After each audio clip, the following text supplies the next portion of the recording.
I couldn't do with you by my side. And I wish we could love again the way it was way back then. Said you and I would never end. Oh, Why, hello out there, and welcome back to another episode of Relationship Rebirth. I am Makeda, and welcome. Today, I have a wonderful, wonderful guest in the house. Actor, director, producer, writer, extraordinaire, motivational speaker, Mr. Carl Gilliard, who happens to be a very dear friend of mine. Welcome, Carl. Makeda, thank you. I take out garbage too, and I make coffee. I make breakfast. Yes. Yeah, pancakes, You're a good guy. frozen waffles. Yeah, I do all that. You didn't say that. That's cool. And Chicago popcorn. Don't forget The Chicago. Well, I don't make it, but I buy it. Yes, you do. And when I buy it, I put it on social media so everybody can see that I'm at Garrett's and they can really hound me about it. Ever. Yes, absolutely. Yes. Well, Donna, I want to welcome you first Thank and you. foremost. It is such an honor to sit and talk with you. Whenever I get to talk to you, it's a wonderful time. Yes. It's a learning experience. You know, you drop a lot of jewels. Thank you. And we get to talk about life experiences. Yes. And what a blessing you are. Well, it's a blessing to be here. Thank you for asking me. You, my No, black you. diamond. You one of my black diamonds. I mean, come on. I have to call on my royalty. I have Yes. to call on the rare finds that we have. Because, you know, we can turn on the television and see you playing the saxophone on Martin. Oh, you Lord. know? That's my second job ever. And they still showed on BET. Okay. That's my second nighttime TV job. I thought And that it's was still so awesome. crazy. They still show that thing. You looked at him like, what? That was all impromptu. I mean, everything was like not rehearsed. That's how they worked, but it was That fun. was amazing. But, you know. When I had hair, see, But yeah. this is what happens when you're married 3 times. It's like you have hair and then you know. But that's a whole nother story. We'll get into that. And my thing was, you know, we know the actor, the speaker, the man on social media, but to be able to talk to you, my dude, you know what I mean? Yeah. My Carl, the guy that, you know, I always write, Carl! I don't just write Carl. Yeah, I don't do C-A-R. It's C-A-A-A-A-A-R-L.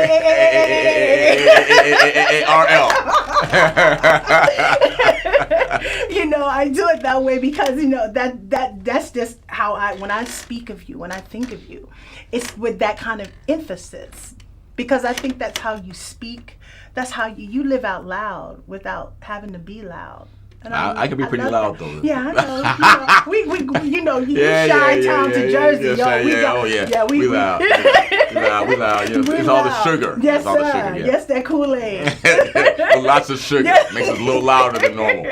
We can't even hear how loud we are. You know. Yeah, it's the pizza and it's the Kool-Aid and the pizza. Yeah. So I wanted people to know that other side of the actor, the genius that we see on the screen.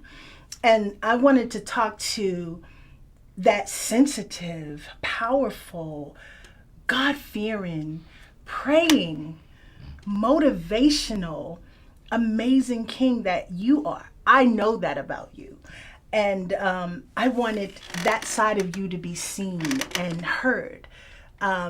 Because when I get to speak with you, we get to talk about our life journeys, and you make that a part of your social media. I do. Yeah. What is it? What do you call it? Twice married brother, but it could be in transition. I got some friends telling me that's to change it to the thrice married brother. Yeah, you cheated. I'm like, I don't want to do that. You cheated. Yeah, I know. It's actually 3 times, but I'm trying to cheat it because I don't want to change the name. But I may change it, so we'll see. Right now, it's twice married brother. Right. So I got a question about that twice married brother. So tell me something about your journey from your first wife to the second wife to now Thrice.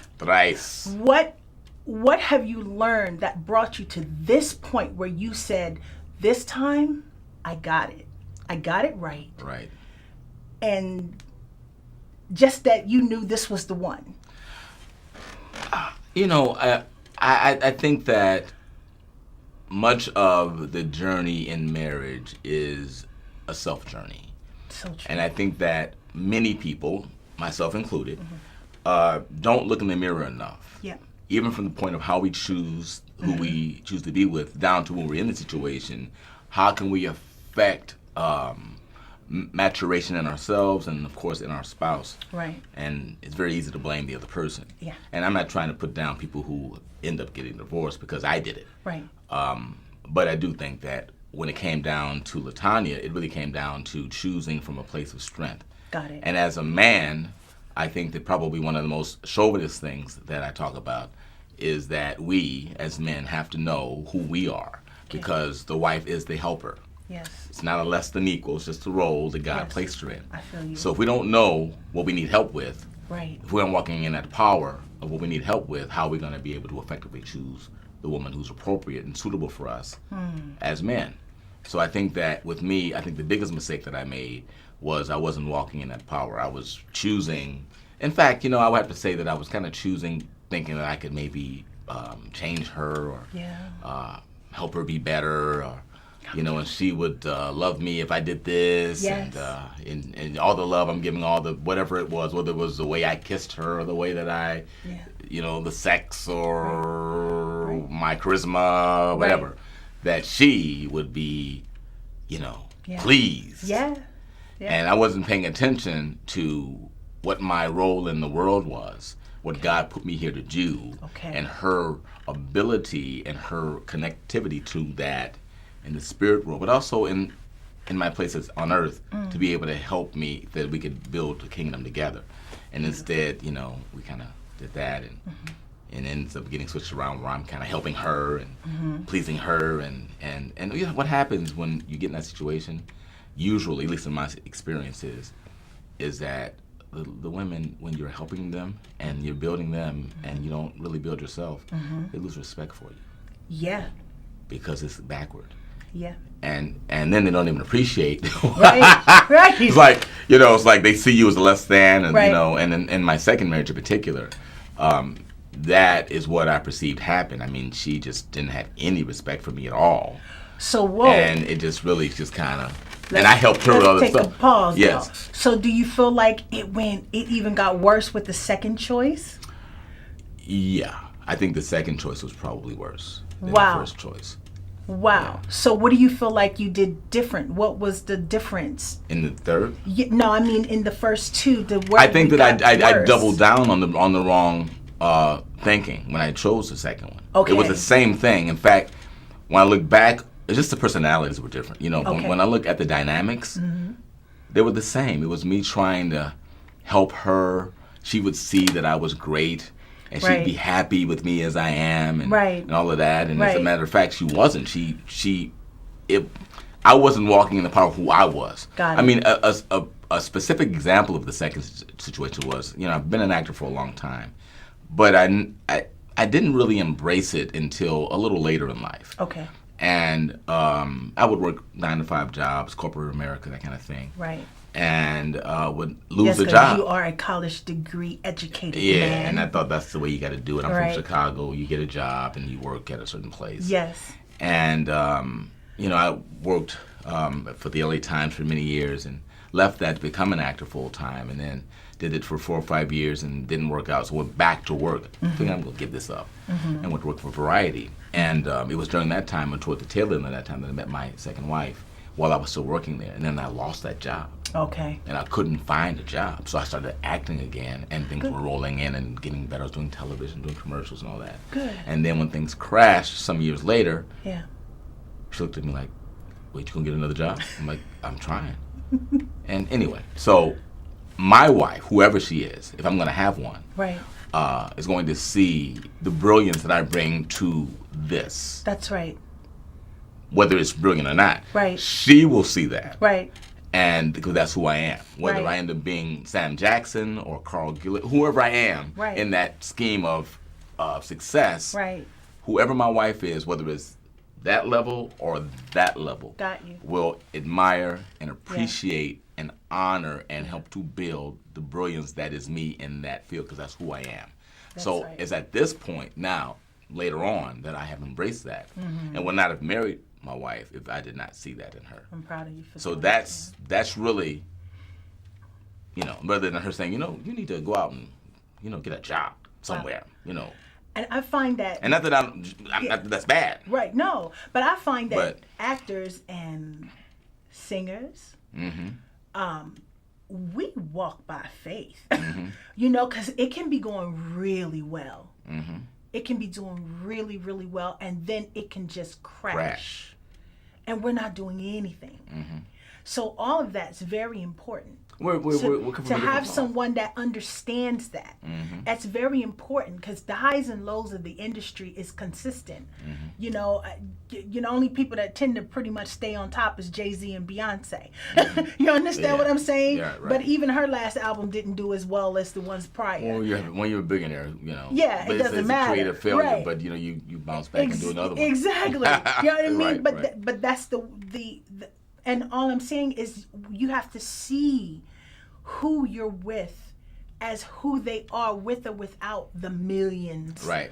You know what I mean? And because I remember just meeting you. I remember saying, this is a phenomenal man. I knew that immediately. I knew your yes, you have the charisma and all of that to articulate very well, and very stylish and all of that. Yeah, that's just your pulchritude. I understand that. But there was something past that, the finite. It was something deeper. And the fact that your soul illuminated this light. But even though you were this strong individual, I saw someone so strong but yet so fragile when it came down to his love of his father, his Elohim, and your natural father. I remember talking about your parents with you. And, I just saw such a greatness in you. And I remember sharing that with our mutual friend Rhonda. And I was like, he's just a great guy. And everyone that I knew that runs and says they know Carl Gilliard says the same. But someone has to, they can't be your mate and don't know that. I think that's what I'm getting at is that I think that when I look back on those two first, there were similarities that, that they, and I'm not, whoever, they did not see, even what you're articulating. And I don't mean that in any sort of braggadocious kind of a way. I just mean it in terms of, you got to be my cheerleader. You got to see who I am. Right. And both of the situations, it was never that. It was more of what I was giving to them. Right. And I didn't mind that. I enjoyed that part of it. Right. But it came down to the point where they did not feel fulfilled, lost respect, didn't feel that they were in it for the, and it became tough because I'm now trying to create something that makes them feel that they're okay, right, and that they, you can be happy with me, and right, and I don't do that, right. So by the time I got to the second one, I'm like, you know what? Now that I do this, I'm kind of cool. This is kind of, I like this now. This is kind of single. It's kind of by myself, but I'm good. Right. But I like being married though. Yeah. I it's better for me. Yeah. It's better for a lot of guys, but they don't. Yeah. Because we're in this industry where we see and meet people all the time. And, I often share with, with my girls when we have our sister circle, because some of my girls are ministers, some of my girls are working, for the city, the government. Right. And I'm like, you don't understand. I can wild out. Like, wild out. Every city I go into, there's a different 5 or 6, 7, 8, 9, 10, 11, 12 cats. You know what I mean? I bet. I'm not surprised. Oh boy, let me sit down. That is shocking, Makeda. Give me some water. I'm like, ooh, Lord. And it's like to be able to get on a plane and go somewhere and you can act. But see, my whole thing is I can do that all day long with nobody else knowing, but the main cat that would know is the Most High. I can't hide from him. You just said something that's hilarious to me. I don't want to do that. Maybe after about, never mind. Let me just This is why my mind just went there. When you say without nobody knowing, I always talk about this joke that Chris Rock tells all the time. Well, he told us some years ago, and he talks about the fact that, men who ask their women how many men they've been with. Right. Why would you ask her that? She's not going to tell you the truth. Exactly. And never. it's always in the bosom of her memory and her heart that she covers all these secrets. Yeah. And you'll never know. So if she tells you 5, it's actually 5, so it's 500 power. The joke, I hear Chris Rock tell the joke, but it's hilarious. So when you said that, and my wife, who I've been with for 4 years, I never asked her. My second wife, I never asked her. Yeah, don't do it. I never no. Yeah. I don't want to know. You'll get our age before we tell you because that. I'm so sensitive that I might even pick up the truth, and I don't want to know. Yeah, go ahead. Yeah, we're you're a mess. That's the truth. Oh my God, that is the whole truth. I think we'll share our age first before we tell you. That one. Yeah, it's like what he says is, they'll tell you about the ones they were in love with, but they won't tell you about the one in this place over there that kind of hit lotto on that night. Yeah, exactly. Carl, I had a season where I completely wilded out. I was in my 20s, but I completely wilded out where I was like, okay, I'm going to take on the mindset of a dude. Uh-oh. I was like, okay, I'm wherever I go, I'll do whatever I want to do. If I want to smash, if I just want to have food, if I just want to go to a movie, I'm going to do that and then be out. It's just deuces. Right. I'm not going to put my emotions into any other penis person. That's how I thought. How'd that work out for you? No, it didn't work out because it's not me. I know. It's not me. I was just talking trash. I was talking from a place of hurt. Yeah. I was talking because my first love, the father of my boys, and I just knew I was going to be with him forever. Mm-hmm. He truly was the love of my life until my husband right now. Right. I can honestly say that I didn't think I could ever feel, because I cut that part of me off after him. And it was because, he had an illness, he was an addict. And I felt like he chose the drugs and the alcohol over me and my children, our children. And I was devastated and I was angry. And instead of being, my bitter black woman wasn't, you know what, I hate you and I'm going to do. No, I just was like, okay, I'm just going to walk like you. I'm going to talk like you. I'm going to think like you. Yeah. I'm going to be as emotionless as you can. You can do whatever you want to do and keep walking. I'm going to do that too. And it just didn't work. Right. And you know what stopped me? A gentleman, I'll never forget, Emmanuel, like 3-4 degrees. This man was amazingly brilliant. He was a gentleman. He was a scholar. And he told me he loved me so much. He's like, why are you doing this? Why are you turning away? What?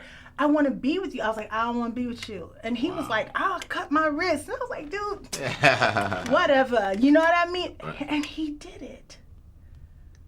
He literally cut his wrist. And when I tell you I was devastated. Did he die? He didn't die, thank God. His best friend, Simi, found him. Okay. And took him to the hospital and wrapped him. When I got to the hospital, he was wrapped up all the way up here, but he had slit. And I could hear the condemnation from the spirit realm that you do realize this was you. Right. You do realize that I need you to understand. My dad would always tell me, I was the only girl with 5 boys until my mother remarried. And my father would always tell me, you do not understand the power of a woman. You give life in whatever you do, but you also can take it. Yep. By the words that come out of your mouth. Yep. And I was like, whatever, Dad. You know what I mean? I'm young. I'm not thinking about that. But that brought that light, that shine light on everything he had ever said to me since I was about 5 years old, and trying to tell me to walk in that power and don't take it for granted.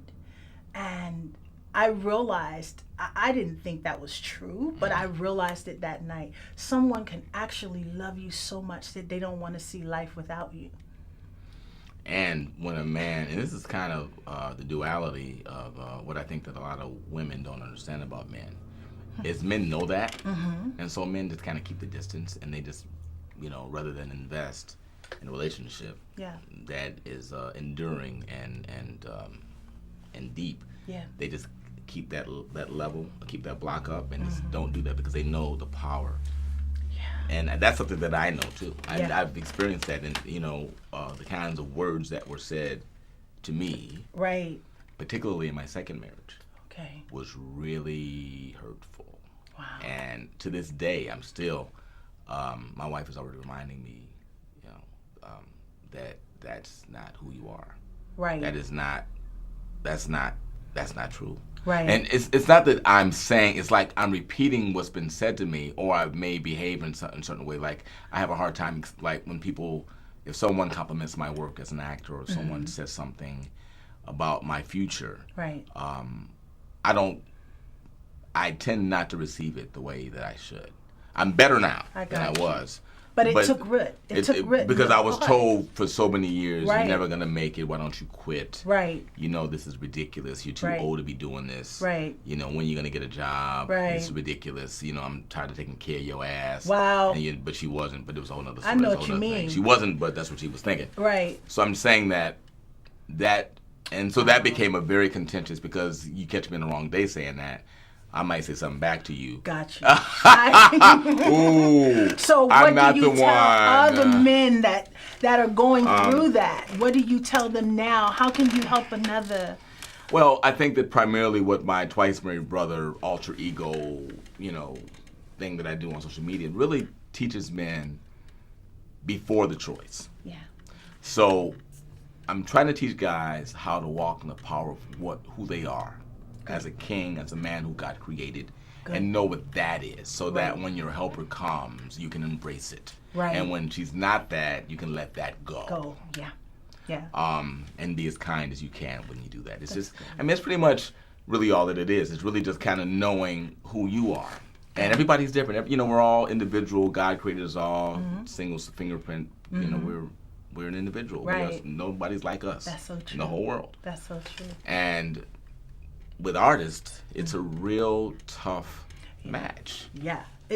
On either side. Yeah. You know what I'm saying? Yeah. Although I have to say though, with ladies, if you can meet a guy that's making some money, and you can connect his calling in life, then that's nice. I have a couple of friends who are very talented actors, who are married to very not wealthy but very secure men.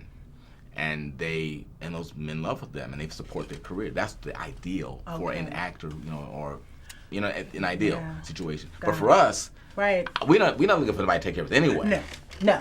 I mean, contrary to popular opinion from the second one, I'm not looking for you to take care of me. Right. I don't want that. Right. But it's hard to find a woman who's willing to go through that with you. Yeah. When you're not making a lot of money, or it's not consistent money. Right. That's why a lot of actors are single. A lot of actors will stay single because they. Yeah, that's a question that was just proposed to me. Yeah. Do you think that it is necessary do you think that it's still a good idea to get married in a generation that is just gone belly up to a lot of... I think it is a good idea. Yeah. I don't walk to the beat of what society says or what people say. I'm that guy, anybody will tell you this. I mean, no matter what it is, I do with what I think is best, and that's really kind of embedded in me from the Word of God. Yeah. Not that I always walk in it all the time. I don't stumble. Right. Because I'm the king of the stumblers. We're working it out. But the core of me self-corrects. Yeah. And yes, it is tough to be married today because of the rampant divorces and contentious relationships, and people seeing that, and it kind of ripples throughout society. Right. But that doesn't make it wrong. It just That's means true. that we need to correct ourselves and line up. That's so true. And so that's kind of how I see it. So I think a lot of men really do want to get married. A lot of women say they don't, but I don't believe that's true. I think a lot of men just don't feel they can take care of the women who are out there, because they're successful in their own right, or because they're looking for something they can't deliver. And I think it's actually pretty smart, given where I've come from. Right. that you don't invest in a woman who you cannot take care of. And that's different for everyone. Got you. You know, the wife I have, I can take care of her. Right. But there's a woman I can't take care of. I got you. And that's a mistake a lot of guys don't want to get into. Yeah. And I'm not trying to say that women are looking for men to take care of them. I'm simply saying, you know, I made up a saying years ago, and it was simply this. Especially today in the 21st century. Women don't need a man to take care of them. Right. They want a man that can take care of them. Right. And no matter how resistant a lady is to that, when it comes down to it, that's exactly true, with rare exception. You know what I'm saying? But can I tell you the ultimate? Yes, go ahead. Coming from the queen. I want to hear this. We want to feel safe. I know. That's what we want. Any real woman. That's true. Knows this. You and I together can make anything happen. Right. Everybody, we're all going to hit a bad spot. It's about what we do in the meantime, in between time, to get back up. But that's what makes you who you are. That's what makes you special, because there's not a lot of ladies who see it that way. Okay. And it's true.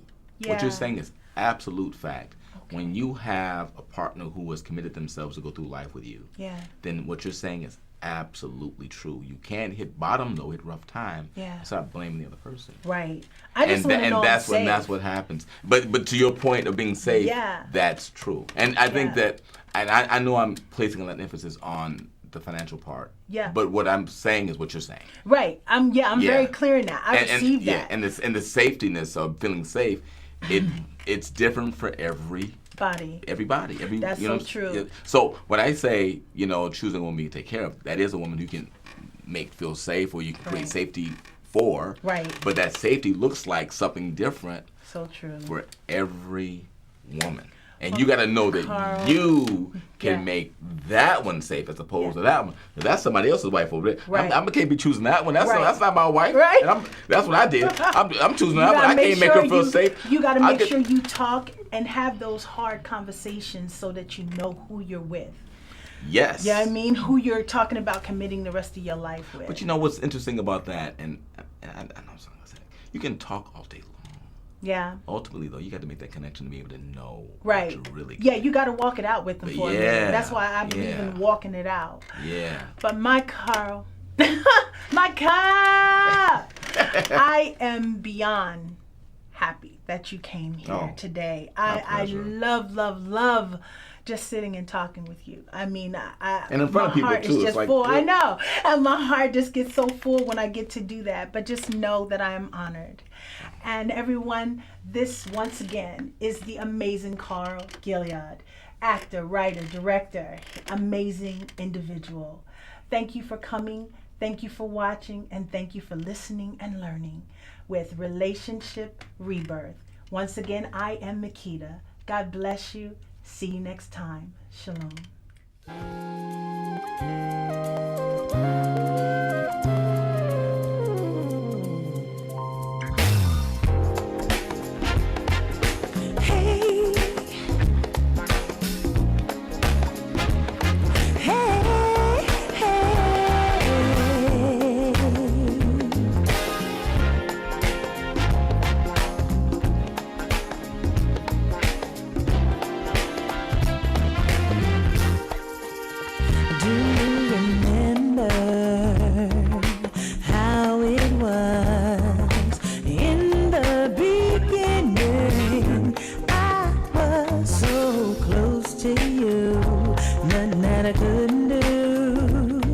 With you by my